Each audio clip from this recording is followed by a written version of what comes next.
Hello friends, मेरा नाम है Nishank and welcome back to let's trade.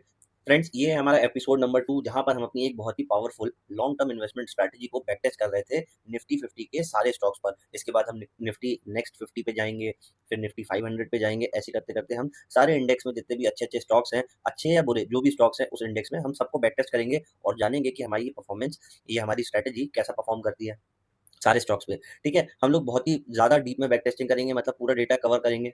ठीक है, इसलिए मैं इसको वीकली टाइम फ्रेम में बैक टेस्ट कर रहा हूँ। अब स्ट्रैटेजी पावरफुल क्यों है? स्ट्रैटेजी पावरफुल होने का कारण ये है क्योंकि इसका एंट्री, टारगेट, स्टॉप लॉस और रिस्क रिवॉर्ड चारों चीजें हमारी फिक्स रहती हैं। मतलब अजम्पशन का कोई काम नहीं, गैसवर्क का कोई काम नहीं, कोई हेड एंड शोल्डर पैटर्न का जरूरत नहीं हमको वेट करने की, या कैंडल क्लोज होने की, या bullish engulfing candlestick pattern, इन सब चीजों की कोई जरूरत नहीं। हमें सिर्फ किस चीज से मतलब रहेगा? सिर्फ प्राइस से। ठीक है, अब ये स्ट्रैटेजी क्या है इसका एक मैं क्विक ओवरव्यू दूंगा आपको। इससे पहले मैं आपको बता दूं, हमने लास्ट एपिसोड में एपिसोड 1 में सबसे पहले तो पूरा स्ट्रैटेजी का ओवरव्यू किया था, उसको और डेप्थ में हमने समझा था, और फिर लास्ट में हमने 3 स्टॉक को बैक टेस्ट किया था, अडानी एंटरप्राइज, अडानी पोर्ट्स और अपोलो हॉस्पिटल। ये तीनों स्टॉक्स की हमने उधर पे बैक टेस्टिंग भी करी थी। तो इस एपिसोड को देखने से पहले अगर आप एपिसोड 1 को देखोगे तो आपको सारे स्ट्रैटेजी के कॉन्सेप्ट बड़े ही अच्छे तरीके से क्लियर हो जाएंगे। ठीक है, और मेरी स्ट्रैटेजी का जो इंट्रो वीडियो है उसको भी आप जरूर देखें। उससे आपको कैपिटल एलोकेशन और बाकी सारी चीजें कि इसमें कितना इन्वेस्टमेंट टेन्योर रहता है, ये सारी चीजें मैंने उसमें डिस्कस कर रखी है। ओके, सो अब हम बिना टाइम वेस्ट करे जंप करते हैं सीधे स्ट्रैटेजी पर। तो स्ट्रैटेजी हमारी कैसी है, चलिए देखें। ये जो ग्रीन और रेड लाइन के कॉम्बिनेशन दिख रहे हैं ना, यही हमारी स्ट्रेटेजी की कोर फाउंडेशन है। इसी से हमको stop loss, target, entry point, risk reward सब कुछ हमारा इसी से डिसाइड होता है और फिक्स रहता है। ठीक है, तो अब क्या है ये सारी ग्रीन और रेड लाइन? जितनी भी आपको ग्रीन लाइंस दिख रही है ये सारे के सारे हमारे एंट्री पॉइंट है। मतलब कि इसके अलावा हम कहीं पर एंट्री नहीं लेंगे। स्टॉक चाहे कहीं पर भी हो, हमको कोई मतलब नहीं। अगर हमारी ग्रीन लाइन पर आ गया तो हम एंटर करेंगे, नहीं तो फिर हम उसको अवॉइड करेंगे। ठीक है, अब ये तो हो गई कि एंट्री कहाँ पे करनी है। अब एंट्री कब करनी है ये आता है सवाल। एंट्री हम कब करते हैं? जब भी प्राइस, सपोज कीजिए कि प्राइस यहाँ पर है। ठीक है, जब भी प्राइस एक ग्रीन लाइन से दूसरी ग्रीन लाइन पर पहुंचती है, हम वहां पर एंटर कर देते हैं। मतलब क्योंकि सारी ग्रीन लाइन हमारे लिए एंट्री पॉइंट है, तो अब हमको ट्रिगर वाला इवेंट चाहिए। तो हमारे लिए ट्रिगर वाला इवेंट ये होता है, हमारी एंट्री को ट्रिगर तब हो जाती है हमारी एंट्री जब एक लाइन से दूसरी ग्रीन लाइन पर प्राइस पहुंचती है। ठीक है, जैसे यहाँ से इस ग्रीन लाइन से चली और ऊपर की तरफ ग्रीन लाइन पर आई, तो यहाँ पे एक हमें एंट्री ट्रिगर हुई। ठीक है, अब क्या हो अगर कि यहाँ से प्राइस नीचे की तरफ आ जाए, या फिर मैं ये बोलूं कि अगर प्राइस ऊपर से नीचे की तरफ आती है तब भी तो एक ग्रीन लाइन से नीचे वाली ग्रीन लाइन पर आ रही है ना, एक ग्रीन लाइन से निकल के दूसरी ग्रीन लाइन पर आ रही है। इसका मतलब ये भी हमारी एंट्री को ट्रिगर कर देती है। कौन सी एंट्री पॉइंट को ट्रिगर करती है? जहां पर ये अभी पहुंची है, मतलब जिस ग्रीन लाइन पर ये पहुंची है।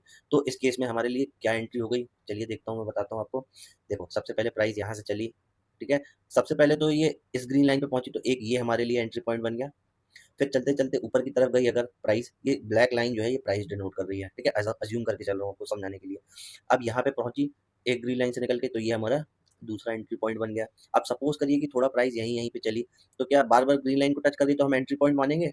नहीं, क्योंकि हमारी तो ऑलरेडी यहाँ पे सेकंड नंबर की एंट्री ट्रिगर्ड है। ठीक है, इसका टारगेट और स्टॉप लॉस के लिए हम वेट कर रहे हैं। तो अब अगर ये ऊपर की तरफ जाती है और इस ग्रीन लाइन को छूती है तो हमारा टारगेट हिट हो जाता है। ठीक है, और फिर वापस अगर कहो कि ये नीचे आ जाए तो फिर से यहाँ पे एक और एंट्री पॉइंट बन गया, तो ये हो गया थर्ड एंट्री। क्योंकि हमारा टारगेट हिट हुआ, साथ ही साथ में हमारे लिए एक नया एंट्री पॉइंट भी क्रिएट हो गया। ठीक है, इन सब में आपको अगर कुछ भी कंफ्यूजन जा रहा है तो आप एक बार लास्ट एपिसोड को जरूर देखें।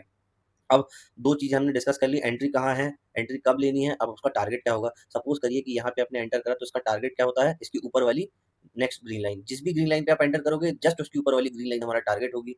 और जिस ग्रीन लाइन पे आप एंटर करते हो उसके जस्ट नीचे वाली सेकंड रेड लाइन हमारा स्टॉप लॉस होती है। ठीक है, सपोज करिए कि आपने इधर पे अगर एंटर किया और प्राइस नीचे की तरफ फॉल हुआ, तो इस लाइन पे हमारा सेकंड रेड लाइन पे हमारा स्टॉप लॉस हिट हो जाएगा। बट अगर नीचे नहीं गया स्टॉक, ऊपर की तरफ गया, तो इस ऊपर वाली ग्रीन लाइन पे प्राइस पहुंच गया तो हमारा टारगेट हिट हो जाएगा। ओके, ये सारी चीजें मैंने आपको फिर से बता दी। अब चलते हैं हम लोग नेक्स्ट स्टॉक पर, बैक टेस्टिंग शुरू करते हैं। हमने अपोलो हॉस्पिटल को तो लास्ट में कर ही दिया था, अब हम चलते हैं एशियन पेंट्स की तरफ। थोड़ा क्विक करेंगे, थोड़ा स्पीड में करेंगे। ठीक है, और स्ट्रैटेजी में अगर आपको कोई डाउट हो तो आप लास्ट एपिसोड को चेकआउट करें। अब मैं मार्किंग के थ्रू आपको सारी एंट्रियां बताता हूँ। पहली एंट्री ये रही, इसका टारगेट हमको यहाँ पे मिला। फिर यहाँ पे हमने दोबारा एंट्री करी, उसका टारगेट हमको यहाँ पे मिला। फिर हमने यहाँ पे एंटर किया, इसका टारगेट हमको यहाँ पे मिला। ठीक है, जब जब हम टारगेट हिट करते हैं ऑटोमेटिकली हमारी एंट्री भी ट्रिगर होती जाती है। क्यों? क्योंकि एक तो हमारा टारगेट तो हिट हुआ ही हुआ, प्लस प्राइस एक ग्रीन लाइन से निकलकर दूसरी ग्रीन लाइन पे पहुंची, तो हमारे लिए वो एंट्री हो गई। तो इससे हमें एक रूल क्लियर हो गया, every target is our trigger point for entry. ठीक है, triggering event for our entry point. ठीक, तो यहाँ पे जो हमने करा, हमको यहाँ पे 35,000 के अराउंड मिला। हम ये अज्यूम करके चल रहे हैं कि हर बार हम बैक टेस्टिंग के दौरान 35,000 को इन्वेस्ट कर रहे हैं, 10,000 को इन्वेस्ट कर रहे हैं, तो हमारे 10,000 में हमेशा फिक्स रहेगा कि हमें 35,000 मिलेगा। ठीक है, जब भी हम एंटर करेंगे, चाहे इस ग्रीन लाइन पे एंटर करोगे और टारगेट यहाँ हिट हुआ तो भी 35 मिलेगा, इधर पे एंटर करोगे इधर टारगेट हिट हुआ तो भी 35,000, हमारा प्रॉफिट हमेशा सेम रहेगा हर 10,000 पे। ठीक है, तो एक हमें यहाँ पे प्रॉफिट मिला, दूसरा यहाँ मिला और तीसरा यहाँ मिला। अब यहाँ पे हमने प्रॉफिट तो बुक किया ही किया, साथ में हमने एक नई एंट्री भी क्रिएट करी यहाँ पर। ठीक है, तो हमारे 1 2 3 4 एंट्री हुई और 3 टारगेट हिट हुए। अब इस वाली एंट्री पॉइंट का अभी ना ही टारगेट हिट हुआ है ना ही स्टॉप लॉस। टारगेट क्या होगा, इसके ऊपर वाली नेक्स्ट ग्रीन लाइन, और स्टॉप लॉस क्या होगा, अगर यहाँ से फॉल करता है तो इसके नीचे वाली सेकंड रेड लाइन, ये हमारा स्टॉप लॉस कहलाएगी। अब एक्सिस बैंक पे चलते हैं। एक्सिस बैंक में क्या होता है चलिए देखते हैं। ये हमारी पहले एंट्री पॉइंट हुआ, इसका टारगेट इसकी ऊपर वाली ग्रीन लाइन जहाँ पे हमने दोबारा री एंटर करा, और फिर यहाँ पे जो हमने री एंटर करा है इसका क्या अभी टारगेट हिट हुआ। टारगेट क्या था इस वाली का, ऊपर वाली ग्रीन लाइन नहीं हिट हुआ, तो टारगेट और स्टॉप लॉस दोनों ही हमारा पेंडिंग है, तो हमको इधर पे एक बार 35,000 का अपॉर्चुनिटी मिली। अब चलते हैं नेक्स्ट स्टॉक पे। अब इस पे देखते हैं, ये हमारे लिए हो गया एंट्री पॉइंट। ठीक है, फिर यहाँ पे भी एंट्री पॉइंट बना, यहाँ पे भी एंट्री पॉइंट बना और यहाँ पे भी बना। इधर का ये टारगेट था, इस वाले एंट्री पॉइंट का ये टारगेट था और इस वाले एंट्री पॉइंट का ये टारगेट रहा। तो हमें इन टोटल 35,000 कितनी बार मिले एक ये, दूसरा यहाँ और तीसरा यहाँ, और इस वाली एंट्री का हमारा स्टॉप लॉस और टारगेट दोनों ही अभी पेंडिंग है। ठीक है, अब चलते हैं नेक्स्ट स्टॉक पे। यहाँ पर हमारी सबसे पहले ये थी, फिर ये और फिर ये तीनों हो गई हमारी एंट्री। अब टारगेट देखते किस किस का हुआ। इस वाले का हमको यहाँ मिला, इस वाले का हमको यहाँ मिला, और इस वाले का अभी हमारा टारगेट और स्टॉप लॉस क्या हिट होगा वो दोनों ही दोनों पेंडिंग है। तो इधर पे हमें 2 बार 35 के मिले जरूरी। हाँ, अब चलते हैं नेक्स्ट स्टॉक पे। ये हमारा बजाज फिनसर्व का है स्टॉक।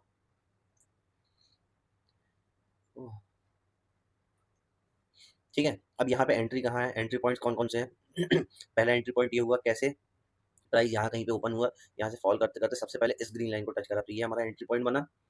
इसका टारगेट क्या हुआ, स्टॉप लॉस। स्टॉप लॉस तो हिट हुआ नहीं क्योंकि नीचे वाली सेकंड रेड लाइन है ही नहीं, तो इसका टारगेट हुआ इसकी ऊपर वाली नेक्स्ट ग्रीन लाइन, वही हिट करा। साथ ही साथ हम लोग एक नए एंटर में ट्रेड हुए, नए ट्रेड में एंटर हुए। अब ये वाले का स्टॉप लॉस और टारगेट कहाँ हुआ, टारगेट इसकी ऊपर वाली ग्रीन लाइन और स्टॉप लॉस इसकी नीचे वाली रेड लाइन, तो हमारा क्या हिट हुआ, टारगेट। ओके, फिर यहाँ पे हमने री एंटर करा। अगर आप यहाँ पे देखोगे तो इस वाली ग्रीन लाइन पे टच नहीं करा है ना, इसलिए हमने यहाँ पर एंट्री नहीं मानी है, नहीं तो हम यहाँ पर भी एंट्री मान लेते। अभी आने आएगा एक आध कुछ ऐसे स्टॉक मिलेंगे जहाँ पर आपको मल्टीपल एंट्री एक बार में मिलेंगी, यही स्ट्रैटेजी का बेनिफिट भी है। ठीक है, यहाँ पे एंटर करें, फिर यहाँ करें, फिर यहाँ करें, फिर यहाँ करें। इसका हमको यहाँ पे टारगेट मिला, इसका हमको यहाँ पे टारगेट मिला और इसका हमको यहाँ पे टारगेट मिला। तो अगर मैं इन टोटल देखूँ आपको तो कितनी बार 35 के मिले हमको, 35,000 मिले। एक यहाँ पे मिला, यहाँ यहाँ यहाँ और यहाँ। अब चलते हैं नेक्स्ट स्टॉक पे। BEL एंट्री पॉइंट मार्क करता हूँ, 1 2 3 4 5 और यहाँ पे भी छूट गया है, मतलब यहाँ पे थोड़ा सा गैप है इन दोनों के बीच में। तो इसका टारगेट हुआ ये, इसका ये, पिछले वाली का ये टारगेट हुआ और उसके पिछले वाली का ये, तो हमें टोटल 35 के 4 बार मिले, 1 2 3 4। अभी तक हमारा एक भी स्टॉप लॉस हिट नहीं हुआ है। ठीक है, एक बार भी किसी भी स्टॉक पे हमारा स्टॉप लॉस हिट नहीं हुआ है। अब यहाँ इसकी भारतीय एयरटेल की एंट्री बुक करते हैं, 1 2 3 4। इस वाली एंट्री पॉइंट का टारगेट ये है, इस वाली एंट्री पॉइंट का टारगेट ये है और इस वाली एंट्री पॉइंट का टारगेट ये है, और यहाँ पे जो हमने एंट्री करी है उसका स्टॉप लॉस और टारगेट दोनों ही पेंडिंग है। तो हमें कितनी बार 35 के मिला। अगर आप देखोगे ना तो आपको ये स्ट्रैटेजी बहुत ही ईजी दिखेगी, और ईजी इसलिए दिख रही है क्योंकि ईजी है भी, कोई कॉम्प्लिकेटेड वर्क नहीं, सिर्फ प्राइस को टच होने का इंतजार करते हैं, ना ही फिर तुम्हें इसमें पैटर्न ढूंढते हैं कि कोई कैंडल स्टिक पैटर्न बन जाए या फिर कोई हार्मोनिक पैटर्न बन जाए या फिर कोई कुछ भी ट्रिगर हो चीज़ें। सिर्फ इसमें हम लोग किसको अहमियत देते हैं, किसको इंपॉर्टेंस देते हैं कि प्राइस हमारी ग्रीन लाइन को टच करे तो हम वहाँ पे एंटर हो जाएं, और नेक्स्ट ग्रीन लाइन को टच करे तो हमारा टारगेट हिट हो जाए। स्ट्रैटेजी हमेशा इतनी ही सिंपल होनी चाहिए। अब नेक्स्ट स्टॉक पे आते हैं, सिप्ला पे। 1 2 3 3 एंट्री पॉइंट बने, इसका टारगेट हमको यहाँ पे मिला, सॉरी, इधर पे जो एंट्री करी उसका टारगेट हमको यहाँ मिला, और यहाँ पे जो एंट्री करी उसका भी पेंडिंग चल रहा है। तो हमें 2 बार 35 के मिले, एक यहाँ और एक यहाँ। अब चलते हैं नेक्स्ट स्टॉक पे, इधर पे एंट्री पॉइंट मार्क करते हैं, ये है सिर्फ। अब ये क्यों है ये भी देख लो, प्राइस यहाँ पे चला, अगर इसको छू लेता तो ये भी हमारे लिए एंट्री पॉइंट बनता, पर इसको छुआ नहीं है, ठीक है। तो प्राइस डायरेक्ट वहां से, यहाँ से ऐसे ऐसे स्ट्रॉल गिरते हुए इसको छुआ, तो ये हमारे लिए एंट्री पॉइंट हुआ। और फिर उसके बाद नेक्स्ट एंट्री पॉइंट हुआ हमारे लिए ये, और इस वाले एंट्री पॉइंट को हमको यहाँ पे टारगेट भी मिल गया। तो एक बार हमको 35 के मिले हैं।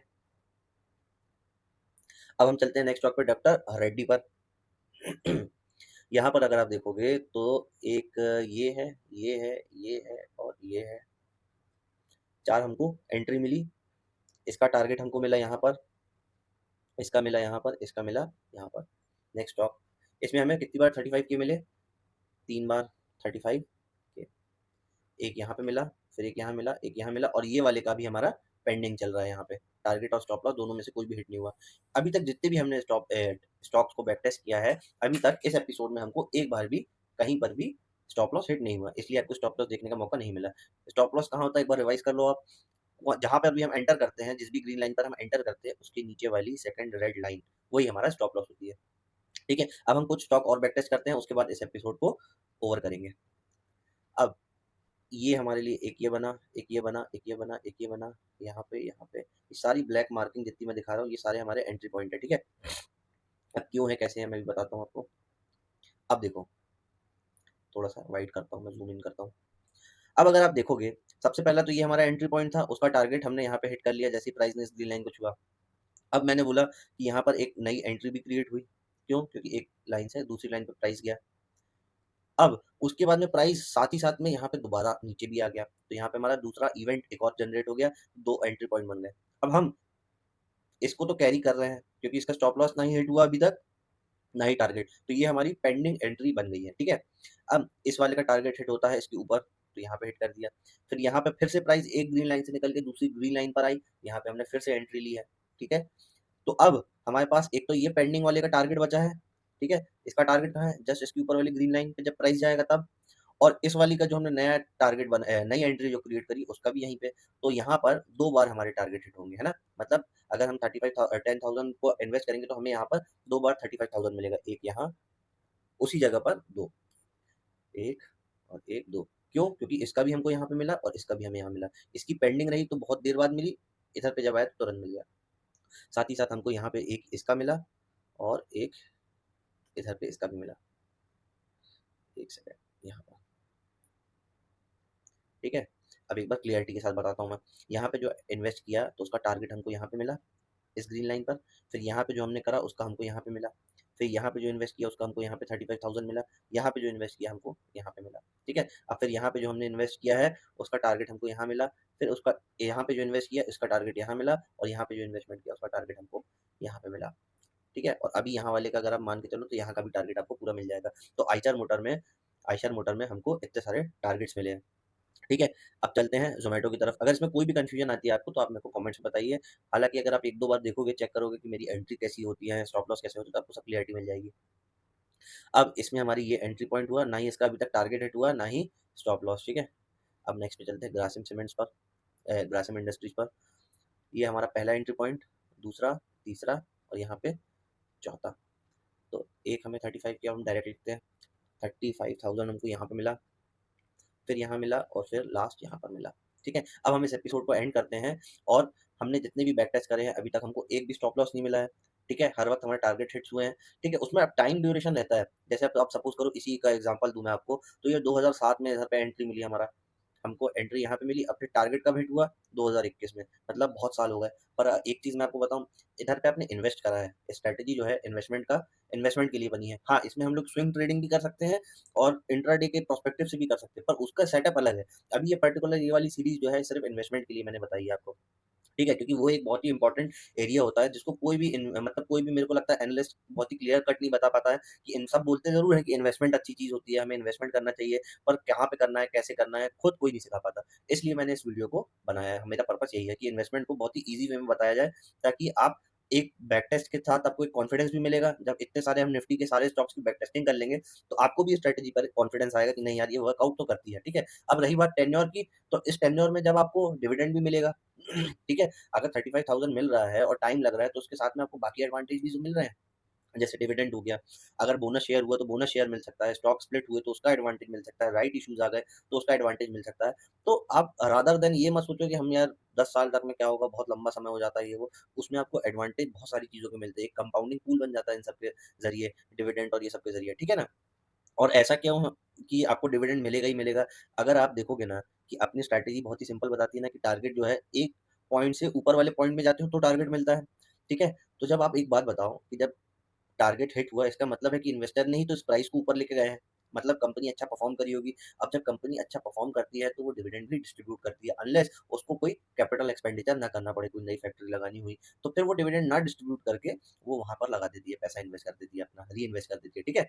सो अपने प्रॉफिट को री-इन्वेस्ट कर देती है। सो ये था हमारा ग्रासिम इंडस्ट्रीज तक का हमने बैक टेस्ट करा है। आगे आने वाले एपिसोड में थोड़ा और क्विकली अब मैं इसके बाद में ज़्यादा डेप्थ में नहीं बताऊँगा कि कहाँ पे एंट्री है, सीधे-सीधे मार्किंग करूँगा और स्टॉप लॉस, एंट्री और टारगेट की सिर्फ मार्किंग करता चलूँगा, ताकि हम बहुत सारे स्टॉक्स को कवर कर पाएँ। Till then friends, keep learning and happy investing.